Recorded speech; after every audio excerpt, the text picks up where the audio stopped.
Welcome to సీతాస్ kitchen. ఈరోజు మనం కందిపొడి తయారు చేసుకుందామండి. ముందుగా నేను కందిపప్పును ఒక డబ్బాడైతే తీసుకుని వేయించేసుకుని పక్కన పెట్టుకుంటున్నాను. అదేవిధంగా సేమ్ క్వాంటిటీ శనగపప్పు కూడా తీసుకుని వేయించుకుని పక్కన పెట్టుకుంటున్నాను. అదేవిధంగా పెసరపప్పు కొంచెం తక్కువ తీసుకుని వేయించుకున్నాను. ఆ వేడి మీద కొంచెం జీలకర్ర కూడా వేసేసి వేయించి పక్కన పెట్టి బాగా చల్లారిన తర్వాత మిక్సీ పట్టుకున్నానండి. మిక్సీ పట్టుకున్న తర్వాత ఏంటంటే బాండీలో కొంచెం వేడి చేసి బాండీలో కొంచెం కారం, సాల్ట్, అదేవిధంగా కొద్దిగా పసుపు, ఇంగువ వేసేసి ఆ వేడి మీద ఉన్న వేడిగా ఉండగానే కారాన్ని మనం ఇందాక కందిపొడి తయారు చేసుకున్నాం కదా, కందిపొడిలో వేసేసుకోవాలన్నమాట. ఓకేనండి. ఇలా వేసేసుకుని స్టోర్ చేసుకుంటే ఒక 3-4 మంత్స్ సూపర్గా ఉంటుందండి, ఏం పాడవదు. ఓకేనా. తర్వాత దీన్ని కొంచెం అన్నంలో కందిపొడి వేసుకుని నూనె వేసుకుని దాని పక్కన వెల్లుల్లిపాయ, ఉల్లిపాయ, పప్పుచారు ఇలాంటి కాంబినేషన్లో చాలా బాగుంటుందండి కందిపొడి అన్నం, సూపర్గా ఉంటుంది.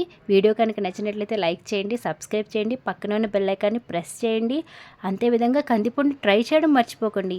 Thank you for watching.